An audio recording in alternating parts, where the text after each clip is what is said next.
Evan Rourke thought he was meeting Lyra Venn for the first time, but the truth was that Lyra had already been watching him for 5 years.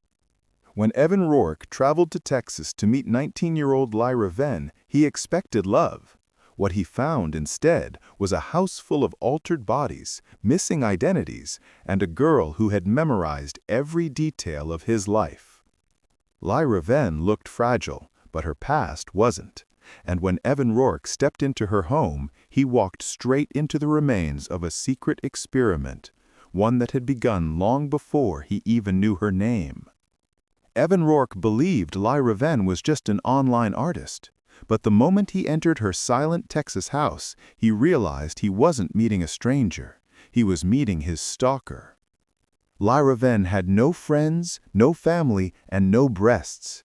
And when Evan Rourke arrived to meet her, he learned that everything missing from her body was tied to a disturbing truth buried under her home. Evan Rourke had never imagined that loneliness could shape a person the way it shaped him. At 38, he lived a life that felt more like an empty hallway than a home, echoing with routines, hollow with repetition.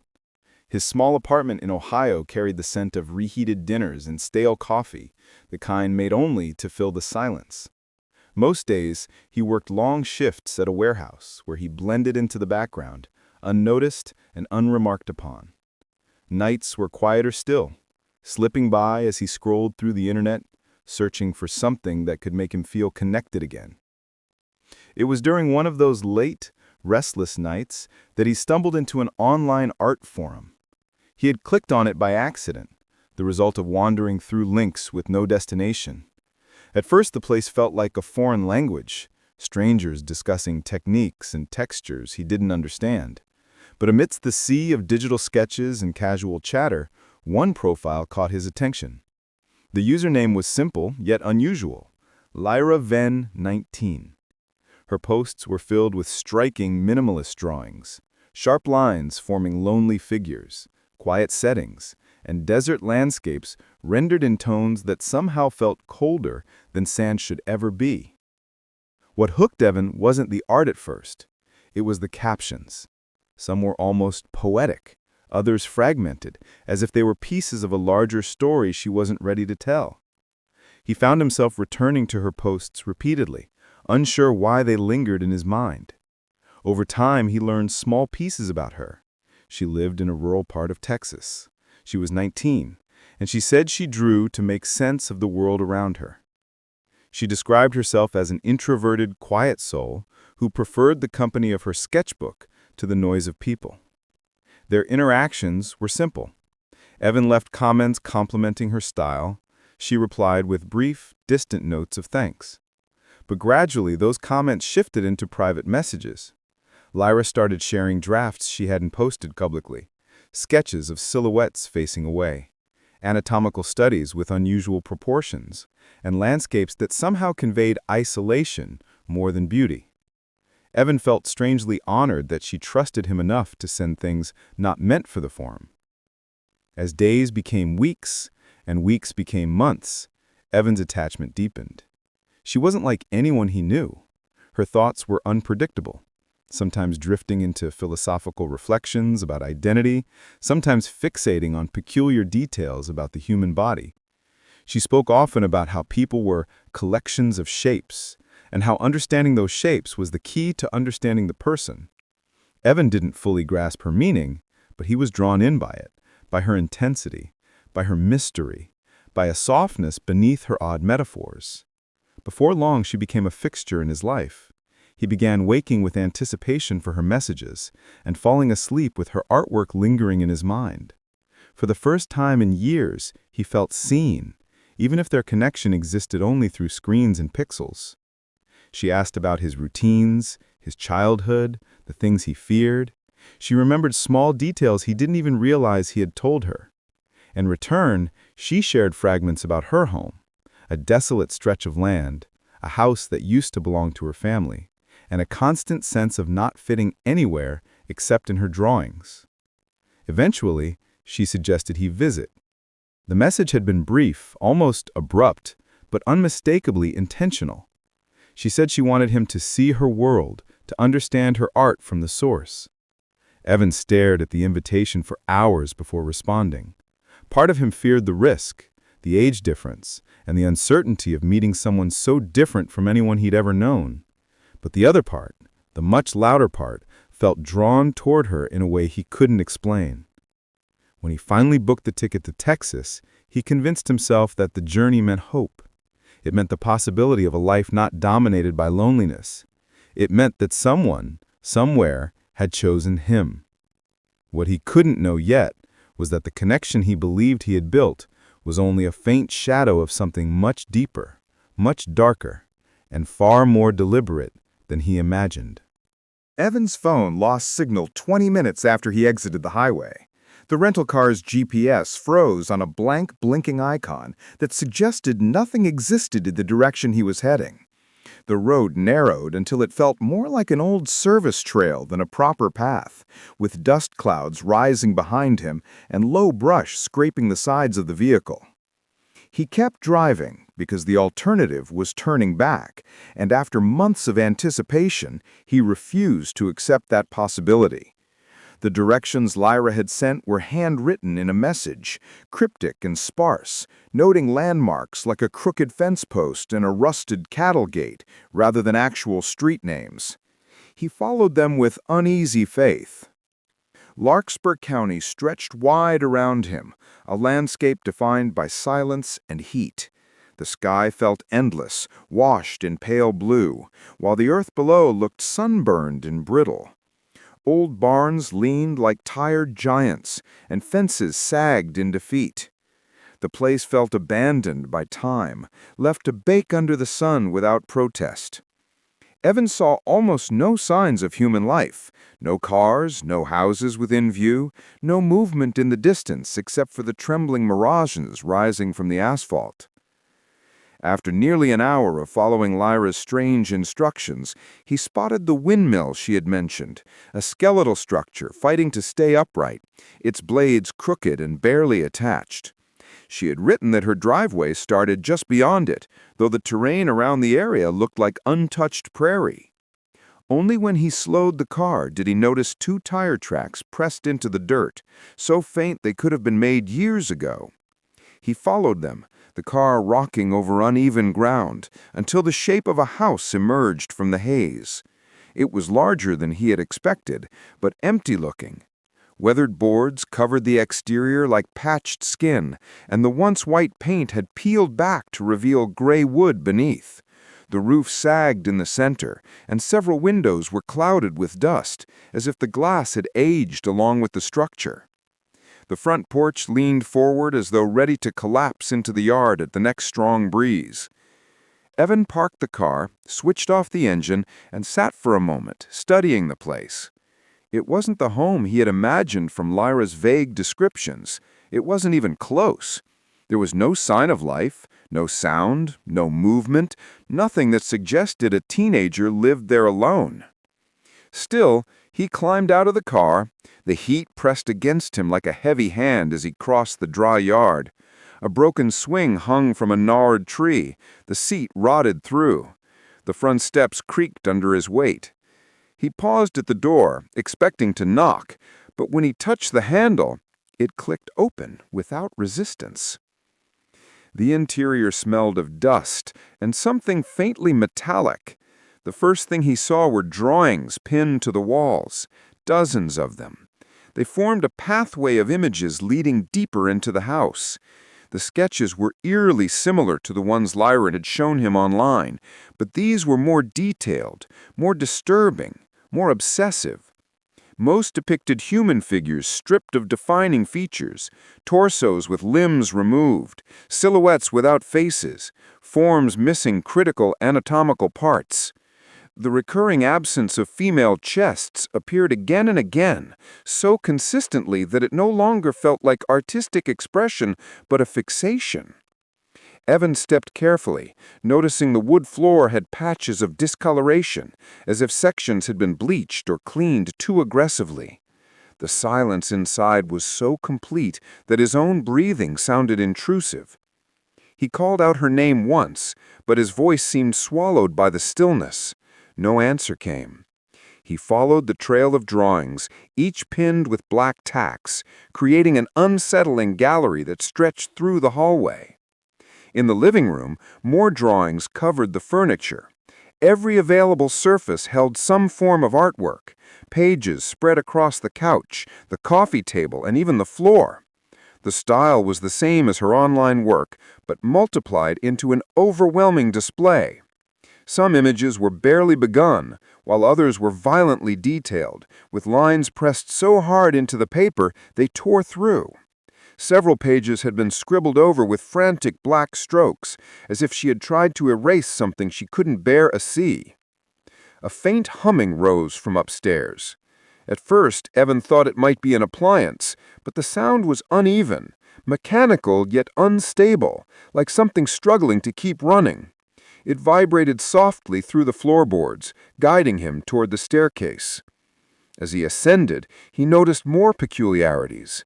Patched sections of wall where something had been removed, mismatched wallpaper, and framed photos turned face down on shelves. Halfway up the stairs, a soft draft brushed against him, carrying the scent of chemicals, sterile, sharp, out of place in a house that otherwise smelled of age. The humming grew louder, punctuated by occasional sputters. Evan hesitated, his hand tightening on the banister. This wasn't the warm, artistic home he had imagined when imagining Lyra's life. It wasn't even close. The atmosphere felt wrong, curated yet abandoned, like a place arranged for someone who rarely left it.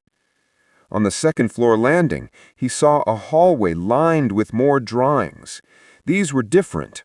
Full body forms with exaggerated anatomy, limbs proportioned strangely, and torsos with precise outlines marking internal structures. Evan felt unease settling into his chest. The drawings resembled diagrams rather than art, as if they documented something studied rather than imagined.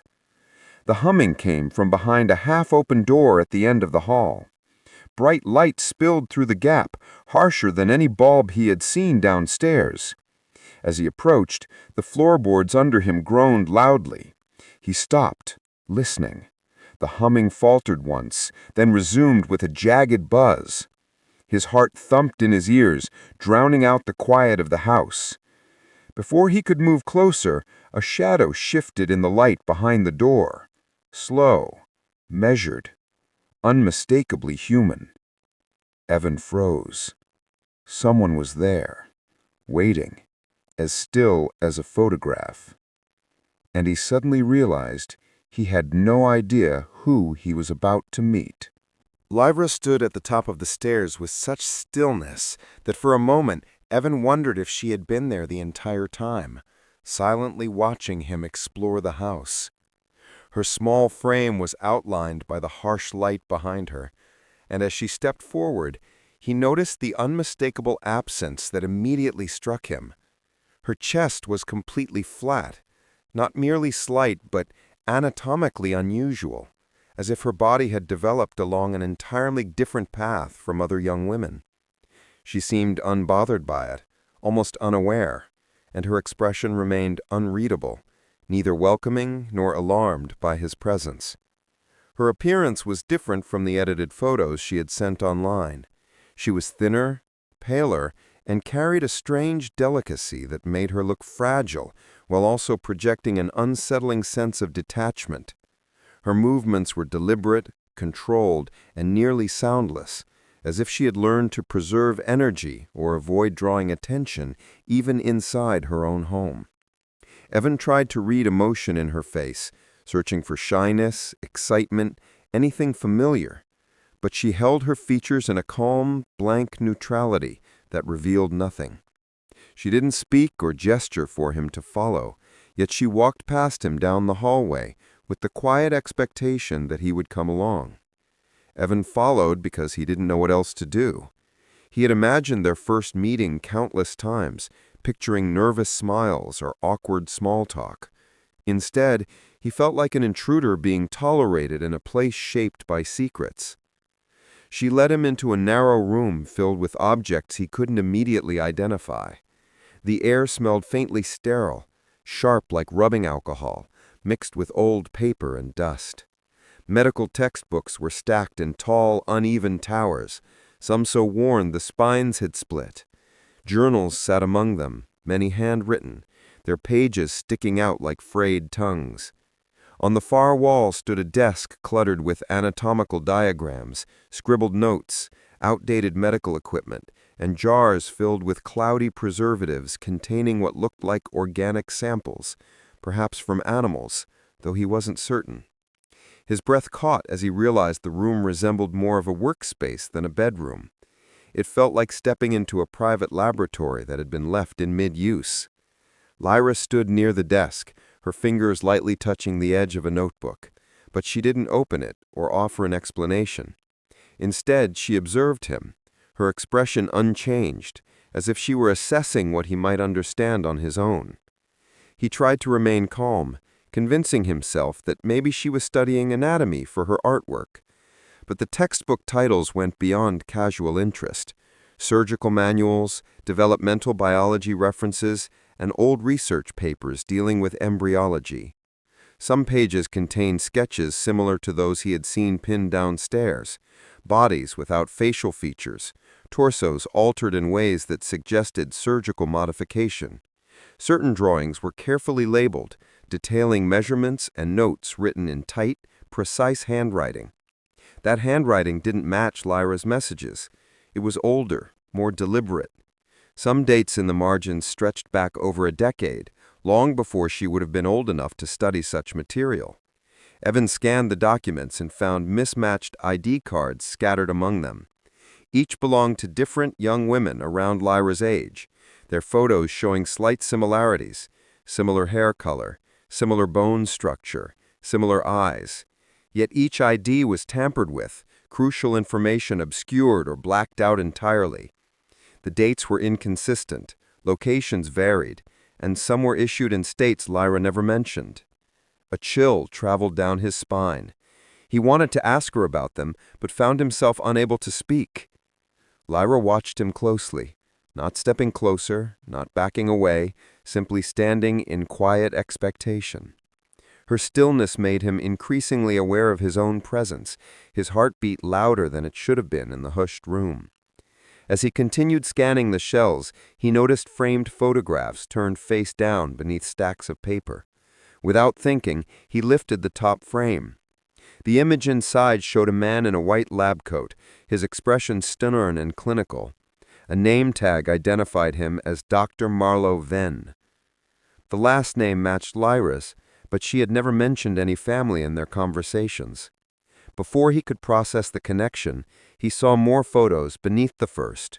Marlowe with a much younger Lyra standing outside the very house Evan was in now.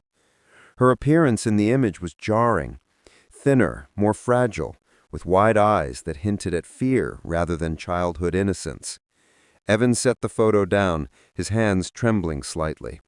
The room felt heavier now, as if memories clung to the walls like shadows. Lyra remained silent, observing him with an unsettling patience. She didn't react to anything he picked up, as though she had anticipated every discovery he was making, had already accepted that he would uncover these pieces of her past.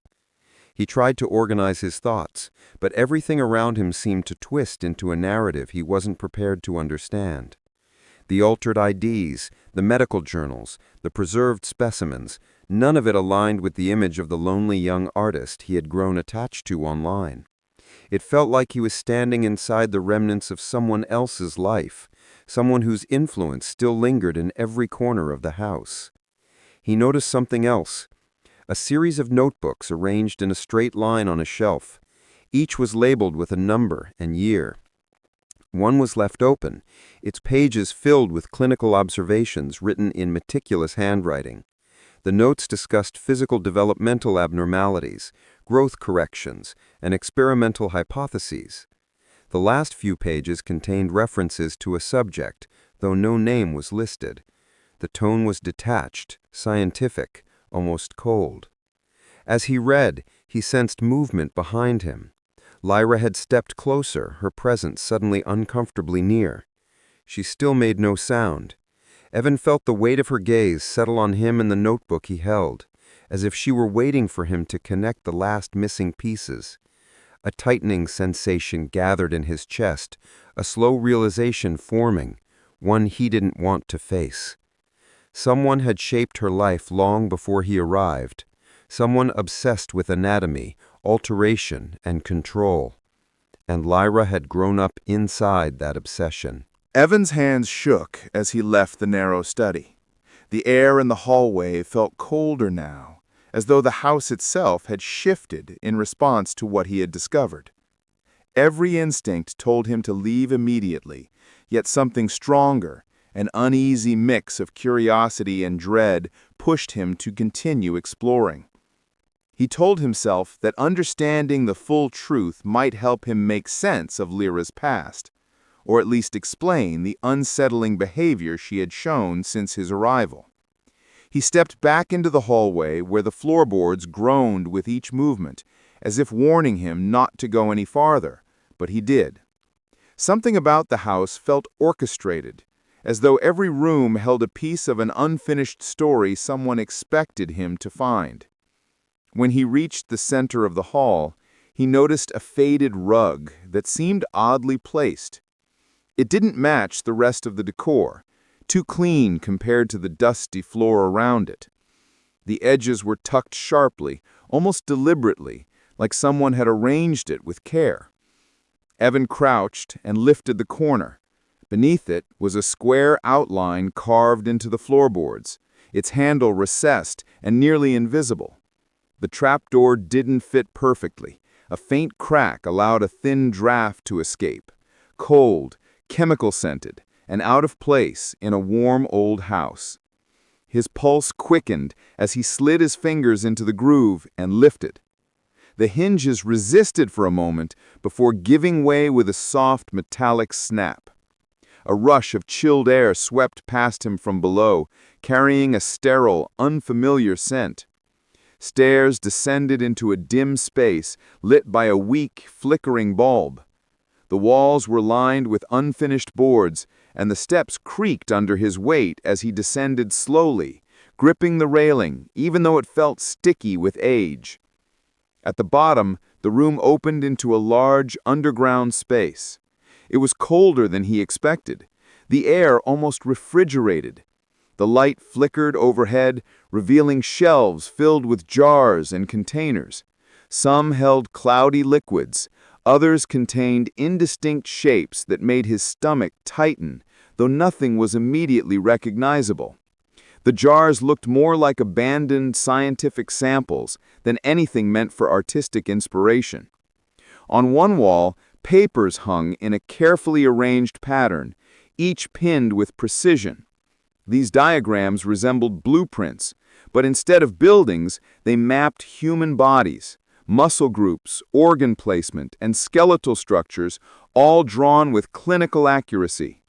Notes scrawled beside them mentioned surgical techniques, experimental alterations, and developmental anomalies. None of it seemed like something a teenager would create on her own. In the center of the room stood a metal operating table. It was clean, void of stains or tools, but its presence alone forced him to steady himself against a shelf. The table's restraints were old, but intact, the buckles slightly rusted. He didn't want to imagine why they had been needed. Nearby, a rolling cart held outdated medical instruments, neatly arranged despite their age. Then he saw the mannequins. 4 of them, aligned against the far wall. At first glance, they looked like standard artist models, but their features were disturbingly lifelike. Their surface was pale and smooth, resembling skin more than plastic.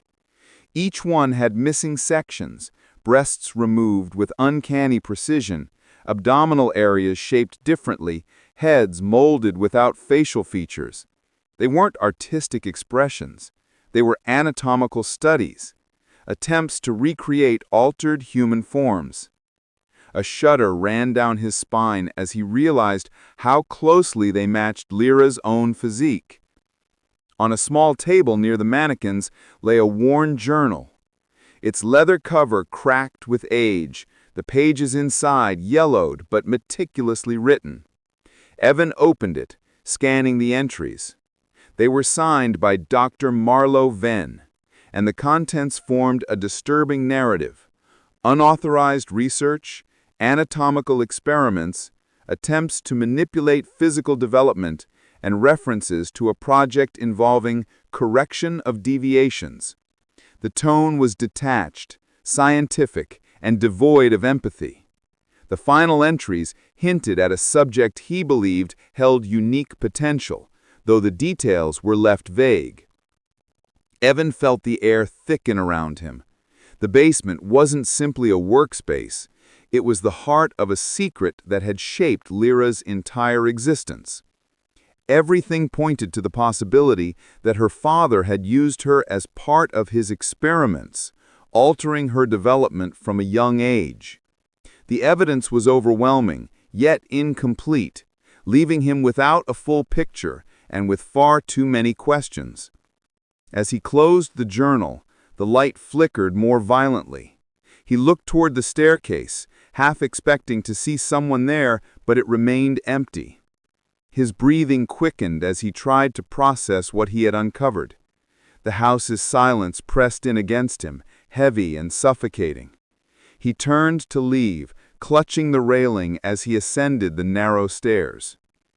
But when he emerged back into the hallway, the air upstairs felt different, denser and colder. Something had shifted in his absence.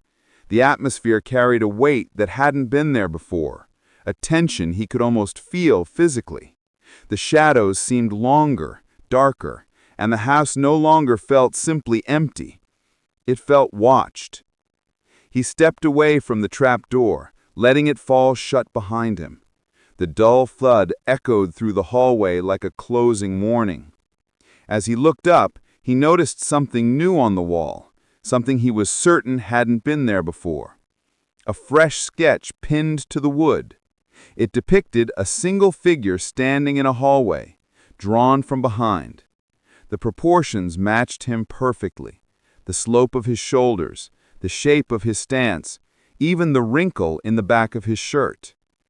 Evan stared at the drawing, his breath caught in his throat. It was labeled with today's date, and the ink was still drying. Evan stiffened as he stared at the fresh sketch on the wall. The lines were dark, confident, unmistakably the same style he'd seen across the house. But this one was different. It wasn't a distant silhouette or distorted figure. It wasn't missing pieces or showing signs of anatomical study. It was him, captured exactly as he had been standing only moments earlier, with the trap door closing behind him. The realization that someone had drawn it in real time while he was in the basement sent a jolt through his body. Someone had been close enough to see him, to watch him, to sketch him without his knowledge. Behind him, the house settled with a soft, shifting groan, the kind that felt less like the settling of old wood and more like the quiet movement of a presence withdrawing. He wanted to call out for Lyra, demand an explanation, anything that could restore a sense of normalcy. But his throat felt tight, and the air around him hung heavy, denying him the comfort of sound. Instead, he forced himself to step away from the drawing and move toward the front of the house. He walked slowly, listening for footsteps, breathing, any sign that Lyra still lingered nearby. When he reached the living room, the atmosphere had changed. The shades had been pulled down, darkening the room so much that only thin slivers of light peeked in around the edges. Many of the drawings that had been scattered across the furniture were gone, leaving behind faint outlines where the dust had been disturbed. It was as though someone had swept through the room while he was underground, removing evidence or rearranging the space with intentional precision. The silence deepened, thick and oppressive. He found her standing near the front door with her back to him. She held a stack of photographs in her hands, loosely bound with an elastic band. Evan recognized his own apartment building on the top image. Confusion twisted into unease as he stepped closer, cautious, uncertain. She didn't turn to face him, didn't gesture for him to come nearer. She simply stood there, holding the images as though presenting them for him to see. When he reached out and took the stack, his breath caught. The photographs were of him, dozens of them, taken over several years. Some showed him walking to work, others captured him grocery shopping, unlocking his apartment, taking out the trash. Every angle suggested distance, as if someone had followed him, watched him, documented pieces of his life without his knowledge. The earliest photo was dated 5 years earlier, long before he had ever joined the online forum or exchanged messages with Lyra. The truth landed in his mind with a heavy, sinking weight. Their meeting had not begun online. Lyra had not stumbled upon him. She had found him long before he ever knew her name. Evan felt a tremor run through him, not from anger, but from the eerie realization that he had been chosen. The idea clung to him like cold fingers. He wanted to ask her why, needed to know what had driven her to catalog his life so meticulously. But just as he tried to form the question, a distant sound cut through the oppressive silence, the sharp crack of a vehicle door closing outside. Lyra turned her head slightly at the noise, but didn't step away from the door. Through the slots of the blinds, faint glimpses of flashing lights reflected off the dusty glass. The police had arrived sooner than he expected. In the panic he'd felt in the basement, he had dialed emergency services, his voice low and frantic as he described what he found. He had thought he would have more time before they reached the isolated house. But the sirens grew louder, the lights brighter, cutting through the desolate Texas landscape. Lyra didn't move as the officers approached the porch. She didn't hide the medical notebooks, the photographs, or the disturbing artwork. Instead, she stood perfectly still, her posture calm and resigned. When the door finally swung open under the pressure of the officers calling out warnings, she raised her hands without resistance. Her expression remained unreadable, her face an empty canvas. Evan stepped back, overwhelmed by a mix of fear, pity, and confusion. He watched as the officers handcuffed her gently, almost cautiously. They seemed unsure of what exactly they were dealing with. Lyra allowed them to lead her outside, her thin figure framed by the red and blue glow of the patrol cars. As she was guided down the porch steps, she glanced once over her shoulder.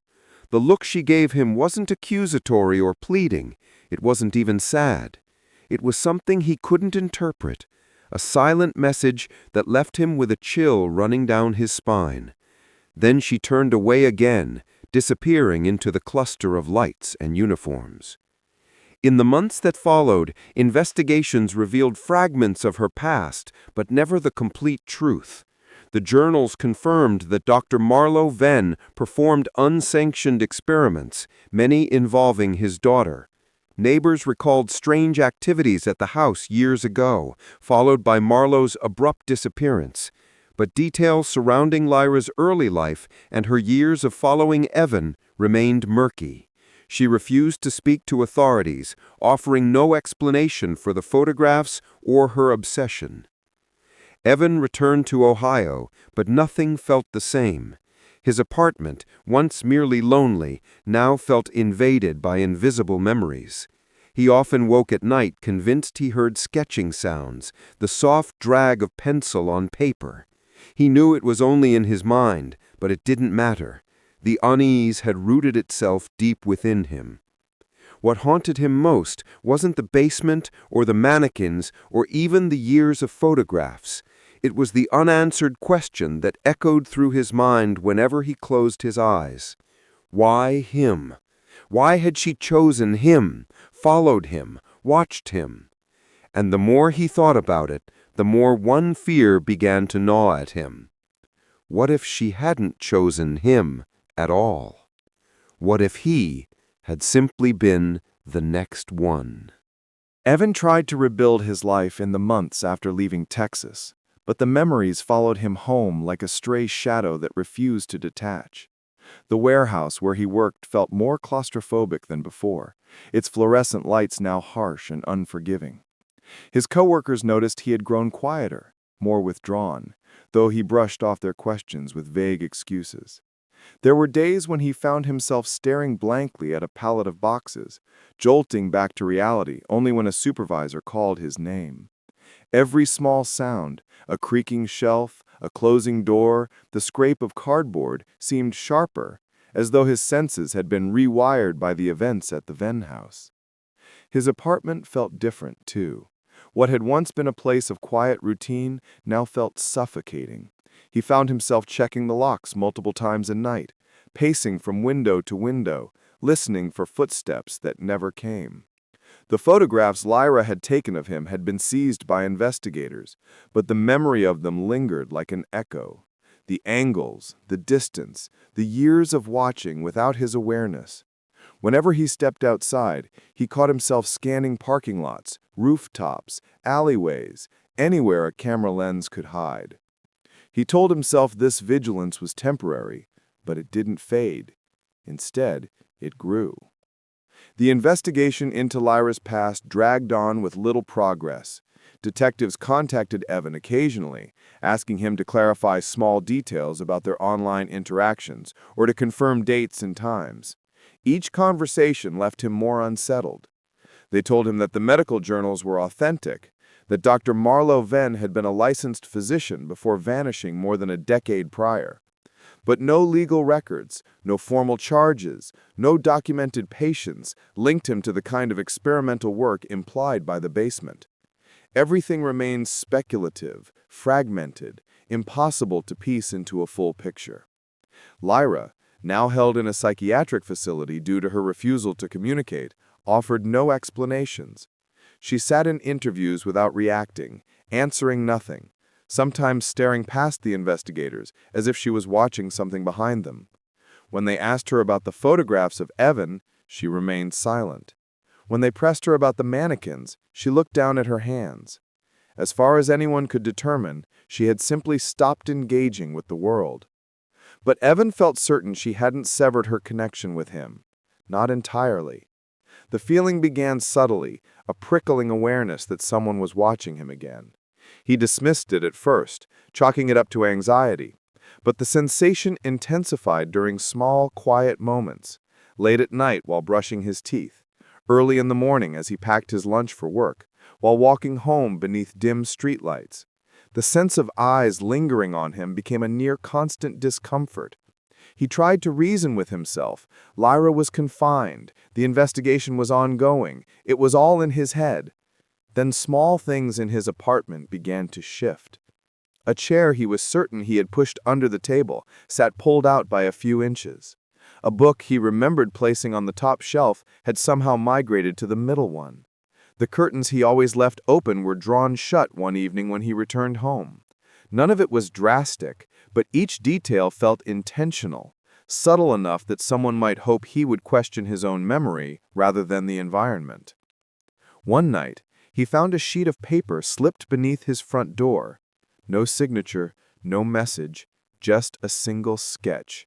It was a drawing of a man sitting alone in a room that looked uncomfortably similar to his apartment.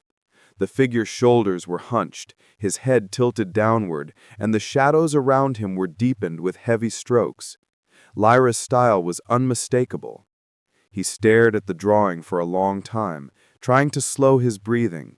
The possibility that she had somehow managed to contact him seemed impossible. She was confined, monitored, isolated. Yet he couldn't shake the feeling that she had found a way, or worse, that someone else had picked up where she left off. He brought the sketch to the police the next morning, but the officer at the desk seemed unimpressed. Without fingerprints or identifying marks, there was little they could do. They filed a report, but offered no reassurance. As Evan left the station, he realized he felt no safer. The drawing felt like a message, but he didn't understand its meaning. Weeks passed. The disturbances in his apartment grew more frequent, though he never caught anyone entering. He changed the locks twice, but the unease persisted. Sometimes he woke to the faint sense of movement in the darkness, though his apartment was empty whenever he checked. Other times he smelled the faintest trace of something familiar: old paper, graphite, the scent of Lyra's drawings in the Texas house. One evening, he returned home and froze at the sight of a new sketch on his kitchen table. This one was different, darker, more deliberate. It depicted a hallway drawn from behind, the perspective narrowed to mimic someone standing just out of sight. At the far end of the hall was a figure, small, still, waiting. The figure looked like Lyra, but distorted, the shoulders sharper, the posture unnaturally straight, the limbs slightly elongated. It was her and not her at the same time. Evan felt his pulse hammering as he backed away from the table. Someone had been in his apartment again. Someone had watched him so closely to recreate his home in chilling detail. Maybe it wasn't Lyra physically.